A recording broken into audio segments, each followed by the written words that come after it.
Hello everyone, मैं हूं Aditi Shah and I welcome you all to Magnet Brains, जहां आपको मिलता है 100% education free from kindergarten to 12th class. आज हम करने वाले हैं क्लास 12th अकाउंट्स का chapter number 6 that is retirement of a partner. हम लोगों ने प्रीवियस लेक्चर में क्वेश्चन 22 तक प्रैक्टिकल प्रॉब्लम्स देख लिए थे, ठीक है, जो गुडविल पर बेस्ड थे। अब हम नया concept that is revaluation of assets and reassessment of liabilities के क्वेश्चंस आज के लेक्चर में देखने वाले हैं। ये कॉन्सेप्ट ऑलरेडी आप सबको बड़े अच्छे से आता है, मैं ऐसी उम्मीद कर रही हूँ, क्योंकि हम लोगों ने change in profit sharing ratio पढ़ते समय बहुत डिटेल में इसका कॉन्सेप्ट समझा था और उसके बाद काफ़ी क्वेश्चंस, एक एक क्वेश्चन हमने प्रैक्टिस भी किया है रिवैल्यूएशन से रिलेटेड।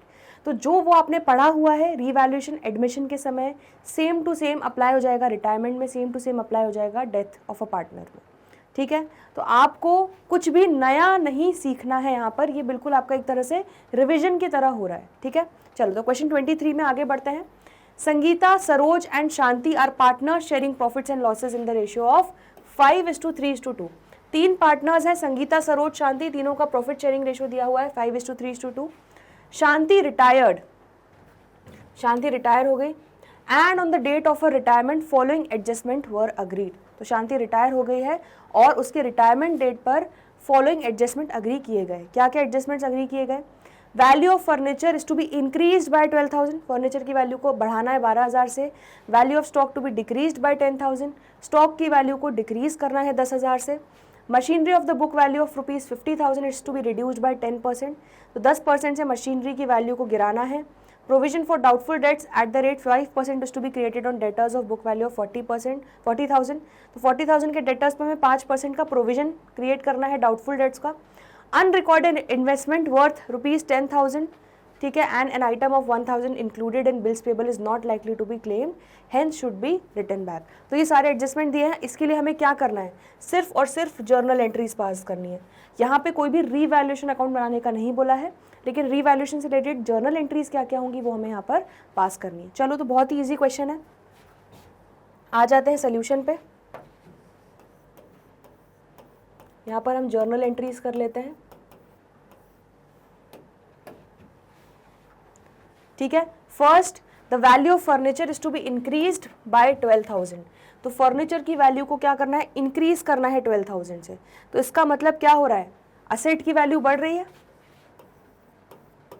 तो फर्नीचर अकाउंट क्या हो जाएगा? डेबिट। और असेट की वैल्यू बढ़ने से हमें क्या होता है? फायदा। तो रीवैल्यूएशन अकाउंट के क्रेडिट साइड में आ जाएगा, ठीक है। रीवैल्यूएशन अकाउंट बिल्कुल पीएनएल अकाउंट का भाई है। जो भी हमारा फायदा होगा वो क्रेडिट होता है रीवैल्यूएशन अकाउंट में, और जो भी नुकसान होता है वो डेबिट होता है। तो असेट की वैल्यू का बढ़ना फायदा है, तो ये रीवैल्यूएशन अकाउंट क्या हो जाएगा? क्रेडिट हो जाएगा। तो यहाँ पर हम लिख लेंगे being value of furniture increased to 12,000, increased by 12,000, sorry,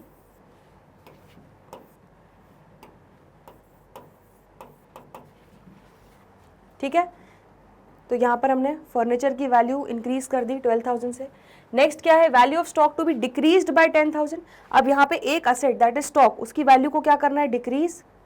तो असेट की वैल्यू जब कम होती है तो क्या करते हैं? क्रेडिट। और क्योंकि एक तरह से नुकसान है तो हम डेबिट क्या कर देंगे? Revaluation account. तो revaluation account debit to stock account कितना हो जाएगा? 10,000। बीइंग वैल्यू ऑफ स्टॉक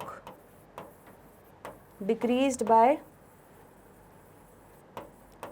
₹10,000, ठीक है। सेकेंड एंट्री भी क्लियर हो गई। चलिए third, machinery of the book value of ₹50,000 is to be reduced by 10%। तो मशीनरी जिसकी बुक वैल्यू कितनी दिखाई हुई है? 50,000, उसको हमें 10% से डिक्रीज करना है। मतलब 50,000 का 10% कितना हो जाएगा? 5,000। तो 5,000 से मशीनरी की वैल्यू में हमें क्या करना है? गिरावट लाना है। तो असेट कम हो रहा है तो क्रेडिट हो जाएगा, नुकसान हो रहा है असेट का कम होना तो उसको डेबिट क्या करेंगे हम? रीवैल्यूएशन अकाउंट को। एंट्री क्या हो जाएगी? Revaluation account debit to machinery account 5,000 being value of machinery reduced by 10%. ठीक है, चलिए next, a provision for doubtful debts at the rate 5% is to be created on the debtors of book value 40,000. तो 40,000 के debtors थे, उसका 5% कितना हो जाएगा 2,000 रुपये. तो 2,000 रुपये का हमें प्रोविजन बनाना है, मतलब एक गुल्लक बनानी है, रेडी तैयारी करनी है कि अगर हमें कोई डेटर्स ने पैसा नहीं दिया तो उसके लिए हम बेसिकली तैयारी कर रहे हैं, प्रोविजन क्रिएट कर रहे हैं. तो प्रोविजन जब भी क्रिएट करते हैं उसको क्या करते हैं, क्रेडिट. तो यहाँ पर एक तरह से हम नुकसान की तैयारी कर रहे हैं, तो ये क्या हो जाएगा, डेबिट. क्या हो जाएगा, रीवैल्यूएशन अकाउंट. तो रीवैल्यूएशन अकाउंट डेबिट हो जाएगा to provision for doubtful dates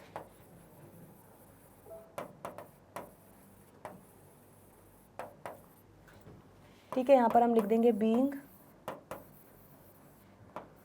provision for doubtful debts created at the rate 5%. ठीक है, तो हम कितने से क्रिएट कर रहे हैं, 2,000 रुपये से. तो revaluation account debit to provision for doubtful debts कितना हो जाएगा, 2,000 रुपीज़.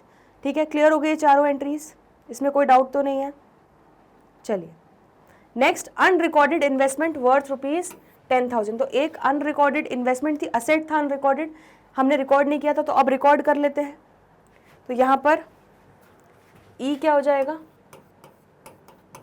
इन्वेस्टमेंट अकाउंट डेबिट, और फायदा हो रहा है, एसेट बढ़ रहा है, तो क्या हो जाएगा, रीवैल्यूएशन अकाउंट क्रेडिट.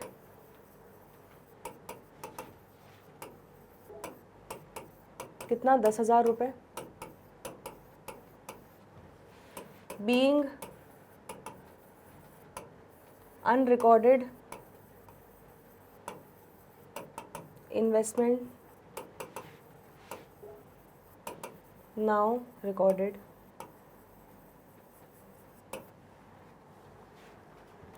ठीक है, इसके बाद नेक्स्ट क्या है, an item of ₹1,000 included in bills payable is not likely to be claimed, hence should be written back. तो हमारे बिल्स पेबल क्या होता है, हमारे सर पे बोझ होता है, एक तरह से क्रेडिटर्स ही होते हैं वो, जिनको पे ऑफ करना होता है बिल्स पेबल को. उसमें से 1,000 रुपये जो है अब हमें नहीं देना है. ठीक है, सामने वाला उसको क्लेम नहीं करने वाला. तो 1,000 रुपये का बोझ हमारे सर से कम हो गया, मतलब क्या हुआ, लाइबिलिटी कम हो गई. ठीक है, तो लाइबिलिटी जब कम होती है तो हम क्या करते हैं, उसको डेबिट करते हैं. तो क्लियरली यहाँ पर बिल्स पेबल क्या हो जाएगा, डेबिट. एक तरह से क्रेडिटर्स कम हो रहे हैं आपका, ये समझ लीजिए कि 1,000 रुपये वो नहीं मांगेंगे, तो बिल्स पेबल अकाउंट डेबिट. और ये फ़ायदा है, तो रीवैल्यूएशन अकाउंट क्या हो जाएगा, क्रेडिट. कितना, 1,000 रुपीज़ से. Being bills payable return back.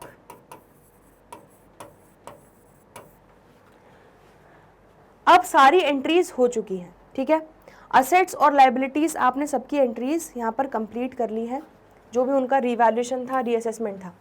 अब आपको फाइनली लास्ट एंट्री क्या करनी होगी, आपको ये निकालना होगा कि आपको फायदा हो रहा है या नुकसान हो रहा है रीवैल्यूएशन से. ठीक है, बिल्कुल उसी तरह जैसे हम प्रॉफिट एंड लॉस बनाते हैं, तो प्रॉफिट हो रहा है या लॉस हो रहा है. तो यहाँ पर भी रीवैल्यूएशन के कारण जो भी गेन आ रहा है या लॉस आ रहा है वो पार्टनर्स में ओल्ड प्रॉफिट शेयरिंग रेशियो में हम डिस्ट्रीब्यूट कर देते हैं. तो यहाँ पर हमें निकालना होगा, उसके लिए हम क्या करेंगे, चलो आ जाते हैं. यहाँ पर हम लिख लेते हैं रफ में रीवैल्यूएशन का क्रेडिट बैलेंस टोटल कितना आ रहा है और डेबिट बैलेंस कितना टोटल आ रहा है. तो क्रेडिट जो भी होगा मतलब वो फायदा है, रीवैल्यूएशन का क्रेडिट साइड पूरा फायदा वाला होता है.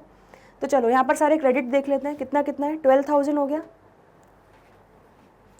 तो यहाँ पे लिख देते हैं 12,000 क्रेडिट साइड में. देन 10,000 डेबिट साइड में है, तो 10,000 डेबिट हो रहा है. उसके बाद अगेन 5,000 डेबिट हो रहा है, 2,000 डेबिट हो रहा है, तो प्लस 5,000 प्लस 2000, क्रेडिट अगेन 10,000 हो रहा है तो क्रेडिट साइड पे 10,000 लिख देंगे, प्लस क्रेडिट हो रहा है 1,000, तो ये कितना हो गया आपका, देखो ये हो जाएगा 23,000। तो क्रेडिट साइड का टोटल, रीवैल्यूएशन अकाउंट को इमेजिन करो, क्रेडिट साइड का टोटल 23,000 आ गया, माइनस डेबिट साइड कितना आ रहा है 10,000 प्लस 5,000 प्लस 2,000, तो ये हो जाएगा 17,000। तो जब आप डेबिट में से क्रेडिट को माइनस करोगे तो ये कितना बचेगा, 6,000 बचेगा बैलेंसिंग फिगर, तो 6,000 क्या हो जाएगा, क्रेडिट। ठीक है, credit side is greater, 23,000 credit में से जब 17,000 डेबिट को माइनस करोगे तो 6,000 क्रेडिट बचेगा, मतलब क्या हुआ, प्रॉफिट है, फायदा ज़्यादा है। ठीक है, तो अब प्रॉफिट क्या होगा, पार्टनर्स में डिस्ट्रीब्यूट होगा। तो ये 6,000 का जो क्रेडिट बैलेंस है इसको हम डिस्ट्रीब्यूट करेंगे, इसको राइट ऑफ करेंगे, इसको मारने के लिए हम क्या करेंगे, मार के पार्टनर्स में डिस्ट्रीब्यूट करेंगे, इसको क्रेडिट को क्या करना पड़ेगा, डेबिट करना पड़ेगा। तो आपका रीवैल्यूएशन अकाउंट क्या हो जाएगा, डेबिट, कितने से, 6,000 रुपये से। और ये जो 3 पार्टनर्स हैं, कौन कौन, संगीता, सरोज और शांति, इनको 5:3:2 के रेशियो में ये प्रॉफिट मिल जाएगा। तो यहाँ पर हम लिख लेते हैं 2 Sangeeta's capital account, 2 Saroj capital account, 2 Shanti's capital account.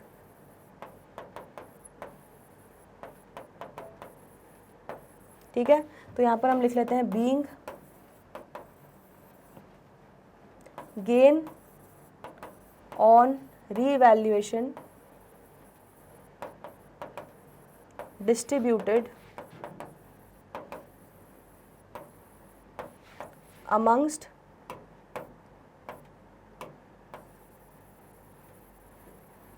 Partners. ठीक है, चलो तो 6,000 को 5:3:2 के रेशियो में हम कर लेते हैं। तो 6,000 का 5/10 कितना हो जाएगा, 3,000, 3/10 कितना हो जाएगा, 1,800, एंड 2/10 कितना हो जाएगा, 1,200। तो हमने 5:3:2 के रेशियो में जो गेन ऑन रीवैल्यूएशन था उसको पार्टनर्स के बीच में उनके प्रॉफिट शेयरिंग रेशियो में डिस्ट्रीब्यूट कर दिया। ठीक है, समझ में आ रहा है। तो यहाँ पर हम इसके लिए एक लाइन ड्रॉ कर लेते हैं ताकि सेपरेट हो जाए।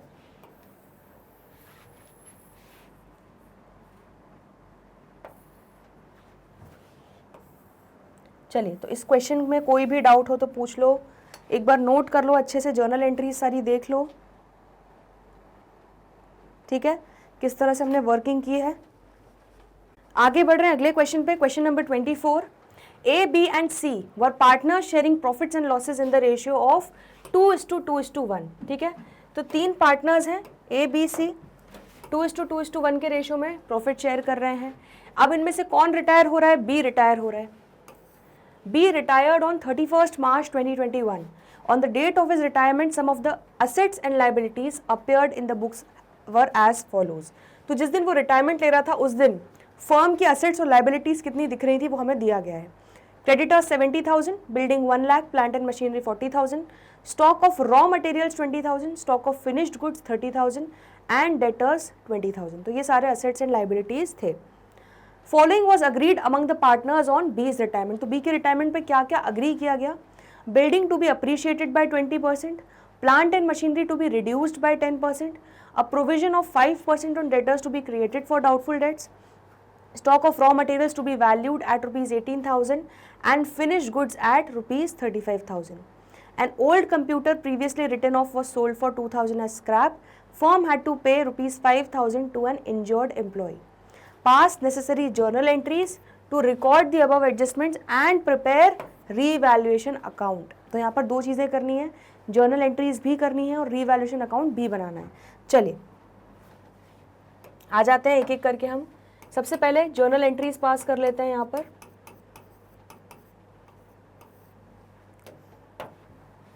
ठीक है, तो यहाँ पर सबसे फर्स्ट एंट्री क्या हो रही है, बिल्डिंग को अप्रिशिएट करना है बाय 20%। तो यहाँ पर बिल्डिंग की कितनी वैल्यू थी, 1 लाख। ठीक है, 1,00,000 का 20% कितना होता है 20,000, तो 20,000 से हमें बिल्डिंग की वैल्यू को बढ़ाना है।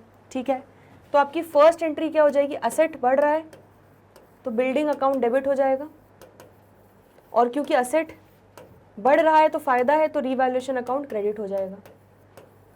तो building account debit to revaluation account कितना हो जाएगा आपका 20,000।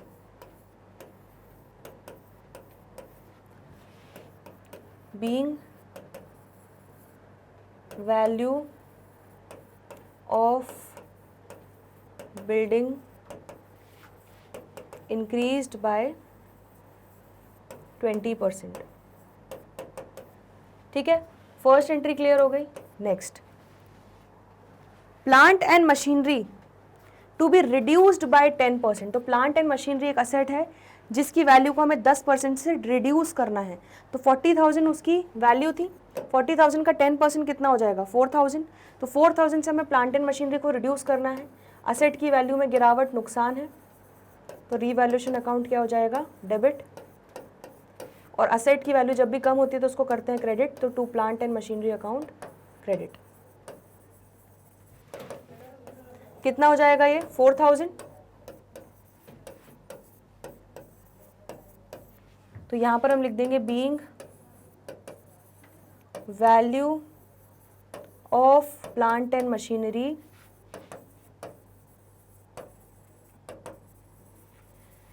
reduced by 10%। ठीक है, दोनों एंट्रीज क्लियर हो गई।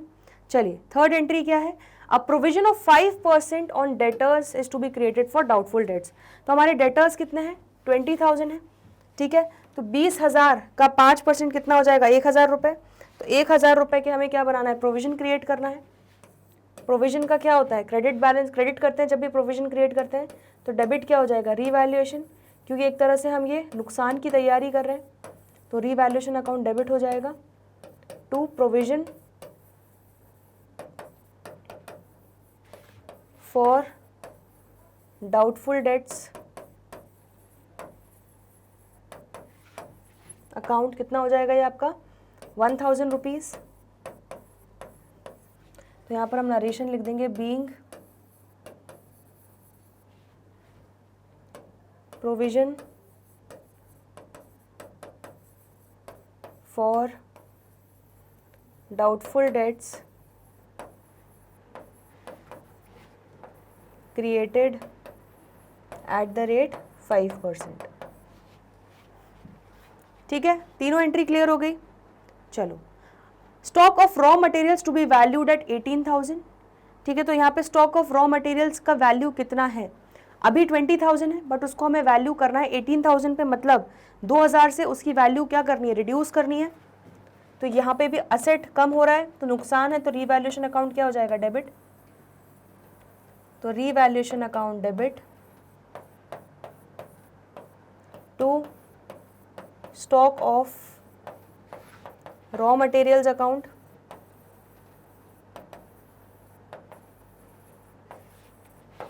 कितना 2,000 being stock of raw materials reduced. ठीक है, नेक्स्ट क्या बोला गया है, फिनिश गुड्स को हमें वैल्यू करना है एट 35,000 और फिनिश गुड्स की भी वैल्यू क्या है 30,000, मतलब स्टॉक ऑफ फिनिश गुड्स की वैल्यू को बढ़ाना है, तो असेट बढ़ रहा है। ठीक है, तो असेट को क्या कर देंगे debit, stock of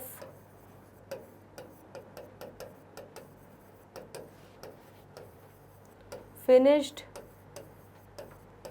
goods account debit, और असेट के बढ़ने से फायदा हो रहा है तो रीवैल्यूएशन अकाउंट क्या हो जाएगा क्रेडिट। तो stock of finish goods account debit to revaluation account कितना आ जाएगा आपका 5,000 being value of stock of finish goods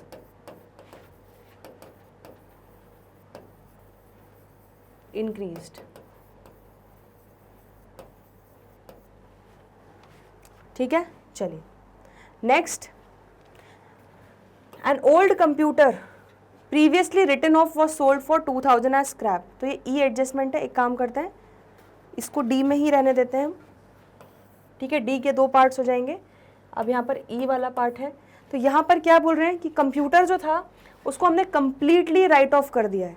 ठीक है, तो बुक्स में तो वो एग्जिस्ट कर नहीं रहा, तो बुक्स में कंप्यूटर आपका कुछ भी दिखाई नहीं दे रहा है, लेकिन वो आपके स्टोर रूम में एग्जाम्पल पड़ा हुआ है। ठीक है, अब उसको आपको बेचना है, तो उसको आपने रद्दी में स्क्रैप बेच दिया, कितना, 2000 रुपये का। ठीक है, तो ये 2000 रुपये आपको मिल रहे हैं। ठीक है, तो आपका फ़ायदा है, तो रीवैल्यूएशन अकाउंट तो क्रेडिट होगा, लेकिन डेबिट क्या होगा, क्योंकि आपको पैसा मिल रहा है, तो आप क्या करोगे, कैश या बैंक अकाउंट डेबिट कर दोगे टू रीवैल्यूएशन अकाउंट, क्योंकि असेट बढ़ रहा है, बैंक अकाउंट में पैसे आ रहे हैं, तो आपका बैंक अकाउंट 2000 हो जाएगा debit, and revaluation account credit हो जाएगा। Being computer written off in books sold as scrap.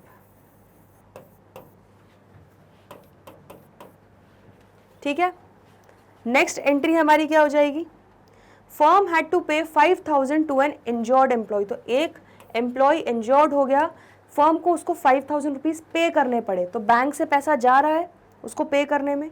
ठीक है, और हमारा खर्चा हो रहा है, नुकसान हो रहा है, तो रीवैल्यूएशन अकाउंट क्या हो जाएगा, डेबिट, और पैसा जा रहा है तो टू बैंक अकाउंट, क्योंकि हमारा बैंक अकाउंट डिक्रीज हो रहा है, असेट डिक्रीज हो रहा है, तो क्रेडिट करेंगे, कितना, 5000, being amount paid to injured employee. ठीक है, तो इस तरह से आपने रीवैल्यूएशन से रिलेटेड सारी चीज़ें बना ली, एंट्रीज हमने कर ली सारी। अब सिर्फ लास्ट में आपको क्या करना है, आपको जो गेन है या लॉस है रीवैल्यूएशन के कारण, जो भी हमें असेट्स और लायबिलिटीज़ के रीवैल्यूएशन के कारण गेन या लॉस हुआ है, उसको हमें पार्टनर्स के बीच में उनके ओल्ड प्रॉफिट शेयरिंग रेशियो में डिस्ट्रीब्यूट करना है। ठीक है, तो वो कैलकुलेट करेंगे, या तो आप कैलकुलेट कर लीजिए कितने क्रेडिट हो रहे हैं, कितना डेबिट हो रहा है, या हम एक काम कर सकते हैं, हमें यहाँ पर रीवैल्यूएशन अकाउंट भी बनाना है, तो हम क्या कर लेते हैं, रीवैल्यूएशन अकाउंट प्रिपेयर कर लेते हैं, और उसी में हमारा जब गेन निकल जाएगा तो उसके लिए हम क्या कर देंगे, एक जर्नल एंट्री पास कर देंगे। चलिए, तो यहाँ पर हम एक रीवैल्यूएशन अकाउंट प्रिपेयर कर लेते हैं।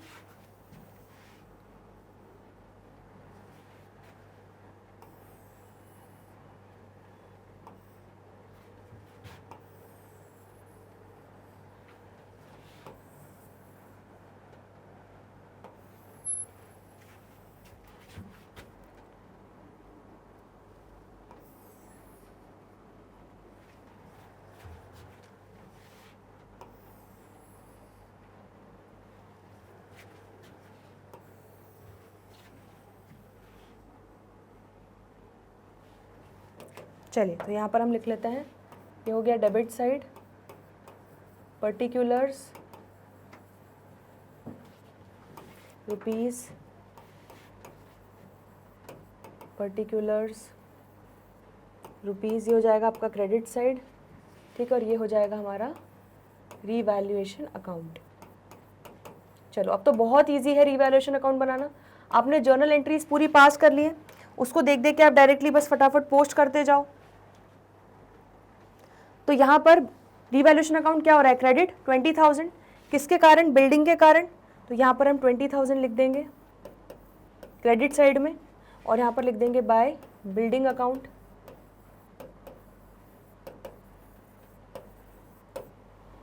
नेक्स्ट एंट्री, रीवैल्यूएशन डेबिट हो रहा है 4,000 से प्लांट एंड मशीनरी के कारण, तो डेबिट साइड पे लिख देंगे 4,000 to plant and machinery.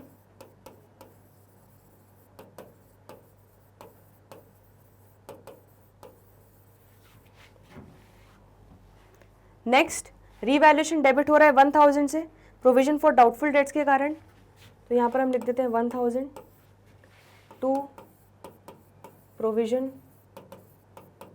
For doubtful dates,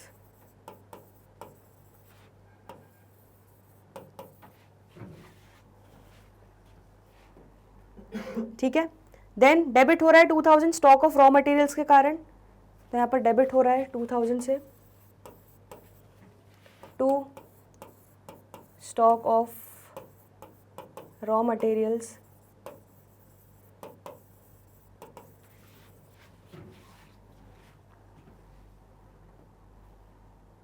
then stock of finish goods के कारण रीवैल्यूएशन क्रेडिट हो रहा है 5000 से, तो 5000 क्रेडिट साइड पे लिख देंगे by stock of finish goods,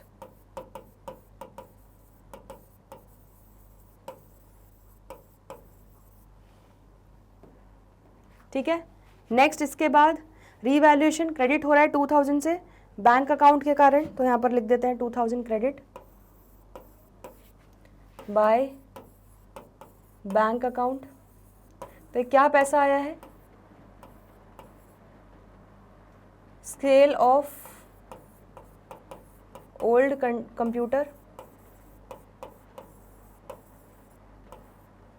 as scrap,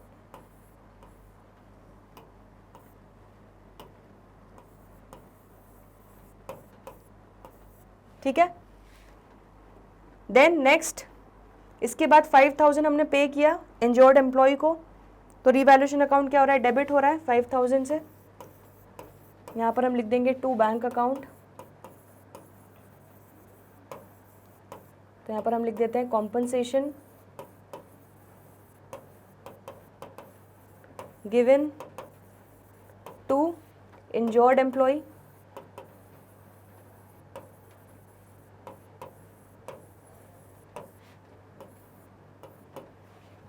ठीक है।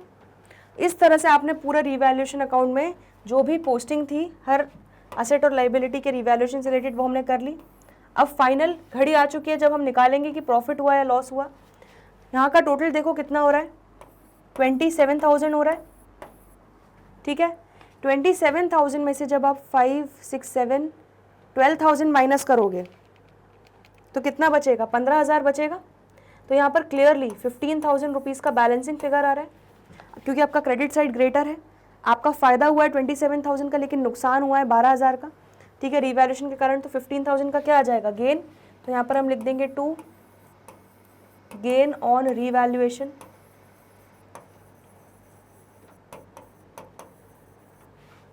ठीक है। ये कितना हो जाएगा आपका टोटल, अब यहाँ पर 27,000। अब इसको क्या करेंगे, हम तीनों पार्टनर्स में बांट देंगे। S capital account to gain on revaluation transferred to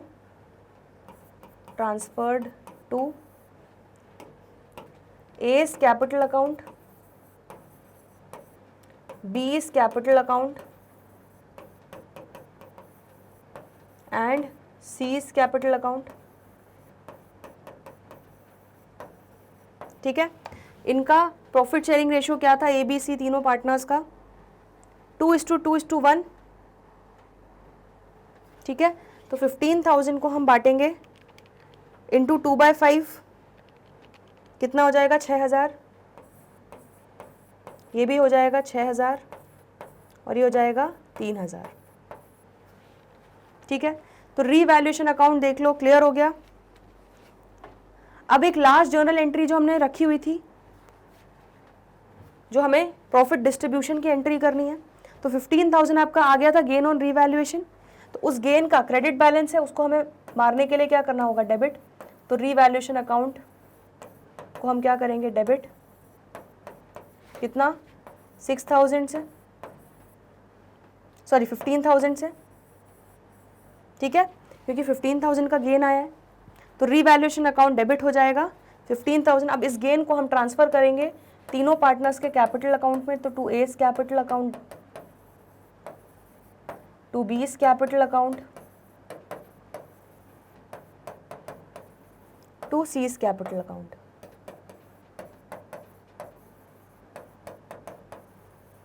तो कितना कितना ट्रांसफर हो जाएगा, 6,000, 6,000, 3000. तो बीइंग gain on revaluation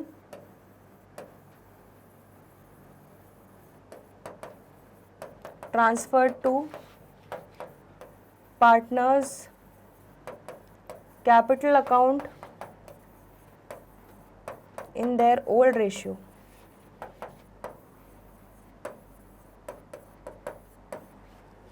ठीक है, तो सारी जर्नल एंट्रीज हमने कर ली.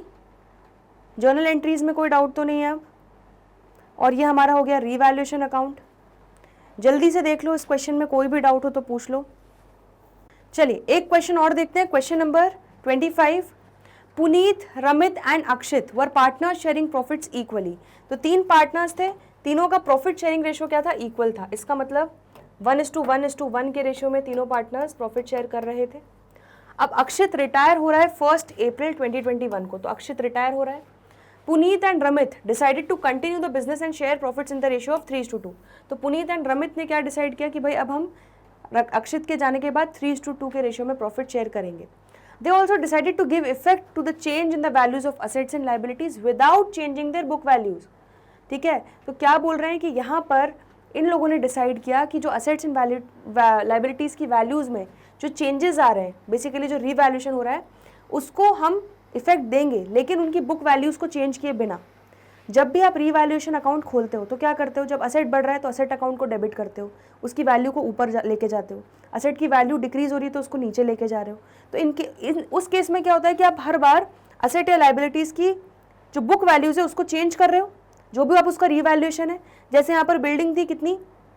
1 लाख रुपए की, और बिल्डिंग को हमने 20% से जब अप्रिशिएट किया तो आपने एंट्री क्या करी? बिल्डिंग अकाउंट को डेबिट किया फर्दर. तो अब बिल्डिंग की वैल्यू 1 लाख से 1,20,000 हो गई. आ रहा है समझ में? तो रीवैल्यूएशन अकाउंट खोलने से आपका ये चीज़ होता है. अगर आप रीवैल्यूएशन अकाउंट अपनी बुक्स में बनाते हो तो आपको असेट्स एंड लाइबिलिटीज़ की बुक वैल्यू चेंज करनी होती है. लेकिन बिना उनकी बुक वैल्यू चेंज किए ये पार्टनर्स चाह रहे हैं कि इनका आपसी एडजस्टमेंट हो जाए. तो आपको याद होगा हमने change in profit sharing ratio जब चैप्टर पढ़ा था, उसमें रीवैल्यूएशन के कॉन्सेप्ट्स जब हम पढ़ रहे थे, तब मैंने आपको एक चीज़ बताई थी कि पार्टनर्स चाहे तो बिना रीवैल्यूएशन अकाउंट खोले भी उसका एडजस्टमेंट कर सकते हैं. ठीक है, उसका एडजस्टमेंट किस तरह से होगा वो हम इस क्वेश्चन में आपको अच्छे से याद आ जाएगा. इस तरह का क्वेश्चन हमने किया हुआ है. The book values and the revised values were as follows. तो बुक वैल्यू और रिवाइज्ड वैल्यूज ये हैं, लेकिन बुक्स में आपकी यही वैल्यूज दिखती रहेगी, ये बढ़कर आपकी रिवाइज्ड वैल्यूज में चेंज नहीं होने वाली है. ठीक है, हमें सिर्फ क्या करना है, एक एडजस्टमेंट एंट्री पास करनी है, जिससे जो भी रीवैल्यूएशन के कारण जो नेट इफेक्ट आ रहा है बेसिकली असेट और लाइबिलिटीज़ की रीवैल्यूएशन के कारण, उसका डायरेक्ट एडजस्टमेंट एंट्री करना है पार्टनर्स के बीच में बिना रीवैल्यूएशन अकाउंट खोले. ठीक है, तो चलो अभी मैं आपको जब बताऊंगी सोल्यूशन तो आपको थोड़ा थोड़ा याद आ जाएगा. I hope so. यहाँ पर हम वर्किंग नोट बना लेते हैं.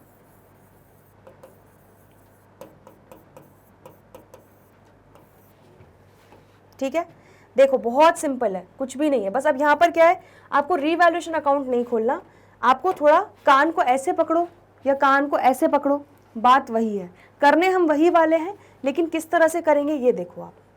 तो वर्किंग नोट में हम यहाँ पर पहला वर्किंग नोट बना लेते हैं. ठीक है, जहाँ पर हम क्या निकालने वाले हैं, नेट गेन या loss due to change in book values of assets and liabilities.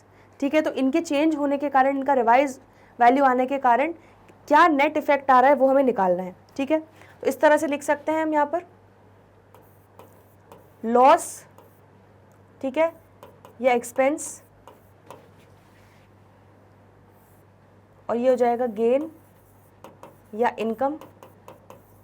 तो बिल्कुल ये इसी तरह हो गया जिस तरह हम रीवैल्यूएशन अकाउंट के क्रेडिट साइड में सारे आइटम्स लिखते थे जिससे हमें फ़ायदा हो रहा है, गेन हो रहा है, इनकम हो रही है, और रीवैल्यूएशन अकाउंट के डेबिट साइड में लिखते थे जिन कारणों से भी लॉस हो रहा है या एक्सपेंस हो रहा है. समझ में आ रहा है? तो बिल्कुल ये रीवैल्यूएशन अकाउंट खोले बिना हम उसका नेट इफेक्ट निकाल रहे हैं. चलो, तो लैंड, अब ध्यान से देखो, लैंड की बुक वैल्यू कितनी थी? 5,50,000. अब बढ़कर कितनी हो गई? 8,50,000. मतलब असेट की वैल्यू क्या हो रही है? बढ़ रही है. असेट की वैल्यू बढ़ती है तो क्या होता है? फ़ायदा होता है. तो 3 लाख रुपए से फ़ायदा हो गया, तो हम गेन और इनकम वाले कॉलम में लिख देंगे. ठीक है, किस चीज़ का वैल्यू बढ़ा? लैंड का वैल्यू बढ़ा. बी। नेक्स्ट क्या है इसके बाद, बिल्डिंग, ठीक है, तो बिल्डिंग 2.5 लाख की थी, अब कितनी हो गई, 2,10,000 की, मतलब 40,000 से बिल्डिंग की वैल्यू में गिरावट आ रही है। इसका मतलब असेट की वैल्यू में गिरावट मतलब नुकसान, तो बिल्डिंग का हम 40,000 कहाँ लिख देंगे, लॉस या एक्सपेंस साइड पर। कंप्यूटर्स, तो कंप्यूटर्स 1 लाख थे, अब कितने हो गए 70,000, तो 30,000 से कंप्यूटर्स की वैल्यू गिर रही है। अगेन असेट की वैल्यू कम हो रही है, तो लॉस या एक्सपेंस साइड पर आ जाएगा। यहाँ पर हम लिख लेंगे क्या, कंप्यूटर्स।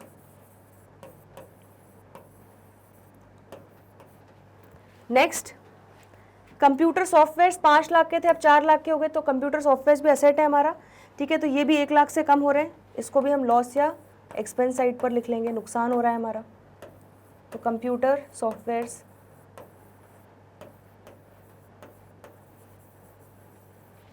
चलिए नेक्स्ट, सन्ड्री क्रेडिटर्स 70,000 थे, अब 60,000 हो गए, मतलब 10,000 रुपये से हमारे क्रेडिटर्स कम हो गए।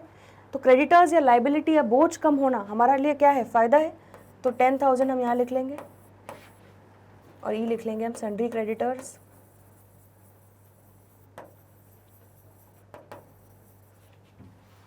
Then next, workman compensation claim, तो पहले कोई भी क्लेम नहीं था वर्कमैन कॉम्पनसेशन का, हमारे एम्प्लॉय को कोई कॉम्पनसेशन नहीं देना था, बट अब 5,000 का आ गया है, तो एक तरह से नुकसान है, ठीक है, तो ये 5,000 कहाँ आ जाएगा आपका, लॉस या एक्सपेंस वाले साइड पर। तो वर्कमैन कॉम्पनसेशन क्लेम, चलिए, तो अब इसका हम लगा लेते हैं टोटल, ठीक है, ये आपका कितना आ रहा है 3,10,000, और ये आपका कितना आ जाएगा, ये आ जाएगा 70,000, 1,75,000, ठीक है। तो क्लियरली गेन या इनकम 3,10,000 की है और 1,75,000 का नुकसान है, तो हमारा नेट गेन आ जाएगा, नेट गेन कितना हो जाएगा 3,10,000 माइनस 1,75,000, ये आपका हो जाएगा 1,35,000, तो हमारा नेट गेन कितना आ गया 1,35,000। इतना क्लियर हो गया, ये वर्किंग नोट समझ में आ गया, ठीक है। अब यहाँ पर बिना रिवैल्यूएशन अकाउंट खोले हम किस तरह से इस गेन को पार्टनर्स में आपस में एडजस्ट करेंगे, उसकी हमें क्या करना है, जर्नल एंट्री पास करनी है। तो इसको बिल्कुल उसी तरह से समझ लो जैसे हम गुडविल को करते हैं, ठीक है। तो गुडविल में जो रिटायरिंग पार्टनर की हिस्सेदारी होती है, ठीक है, उसको उसकी हिस्सेदारी दे दी जाती है गेनिंग पार्टनर्स के द्वारा, कॉम्पनसेट करते हैं गेनिंग पार्टनर्स। इसी तरह से यहाँ पर नेट गेन आ गया 1,35,000। चलो अब वर्किंग नोट नंबर 2 बना लेते हैं। यहाँ पर हम लिख लेते हैं net gain on revaluation as per working note number 1 कितना आ रहा है 1,35,000। अब यहाँ पर देखो ज़रा ध्यान से, कौन सा पार्टनर रिटायर हो रहा है, अक्षित रिटायर हो रहा है, ठीक है। तो अक्षित का कितना शेयर है, 1/3 शेयर है उसका, तो इस गेन में अक्षित का हिस्सेदारी कितनी होगी वो हम निकाल सकते हैं। तो यहाँ पे लिख लेते हैं अक्षित शेयर इन नेट गेन कितना हो जाएगा 1,35,000 का 1/3, ये हो जाएगा 45,000। तो 45,000 रुपीज़ जो है इस 1,35,000 में से वो अक्षित की का हिस्सा है, ठीक है, जो उसको मिलना चाहिए उसके फॉर्म को छोड़ने के जाने के पहले, ठीक है। तो जो भी गेन कर रहे हैं उसके जाने से जो गेनिंग पार्टनर्स हैं वो गेनिंग रेशियो में क्या करेंगे, अक्षित को कॉम्पनसेशन देंगे। तो पुनीत और रमित, यहाँ पर हम लिख लेते हैं पुनीत और रमित, ठीक है। ये इनका क्या है, न्यू रेशियो में से हम उनका ओल्ड रेशियो जब माइनस कर देंगे, ठीक है, तो हमारा क्या आ जाएगा, गेन आ जाएगा, ठीक है। न्यू रेशियो क्या बताया गया है, देखो ध्यान से, पुनीत और रमित का 3:2, तो यहाँ पर हम लिख लेते हैं 3/5, 2/5, और इनका ओल्ड रेशियो क्या था 1/3 1/3 शेयर कर रहे थे ये लोग। चलिए तो इसको निकाल लेते हैं, एलसीएम आ गया 15, ये आ जाएगा 9 माइनस 5, तो ये आ जाएगा 4/15, यहाँ पर अगेन 15, 6 माइनस 5, ये हो जाएगा 1/15। तो क्लियरली आपका गेनिंग रेशियो कितना आ गया, 4:1 आ गया।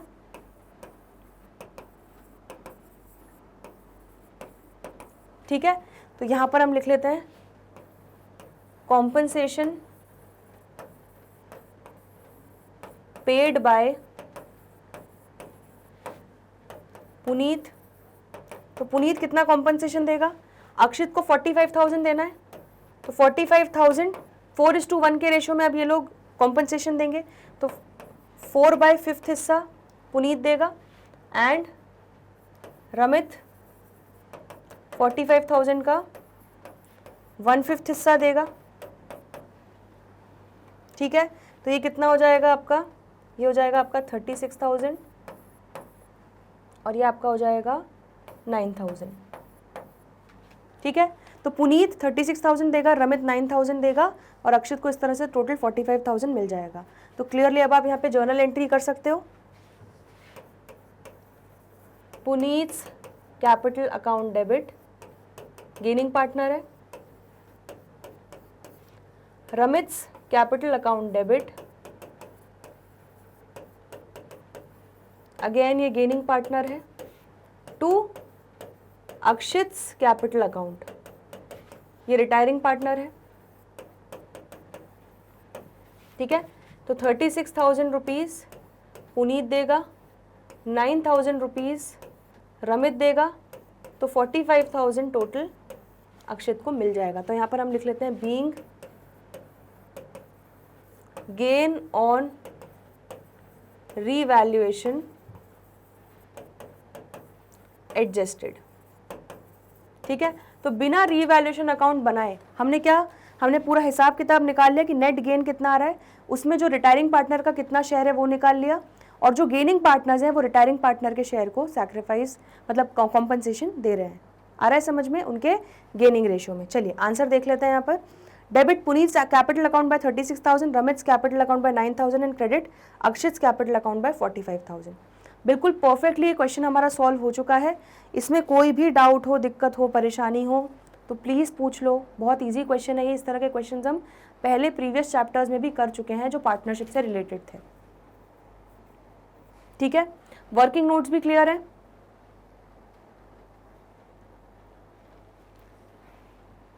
चलिए, तो आई होप आज हमने जो भी क्वेश्चंस डिस्कस किए revaluation of assets and reassessment of liabilities पे जो बेस थे आपको अच्छे से समझ में आया है, क्योंकि एक तरह से ये रिवीजन था हमारा बेसिकली। इसमें कोई भी डाउट हो तो प्लीज़ आज के आज ही कमेंट सेक्शन में पूछ लीजिएगा। आज के लिए इतना ही। बाकी के जो भी क्वेश्चंस हैं, कॉन्सेप्ट्स हैं, करेंगे आने वाले अगले लेक्चर्स में। तो जल्दी मिलते हैं ब्रेक के बाद। देखते रहिए Magnet Brains. Stay tuned. Good bye.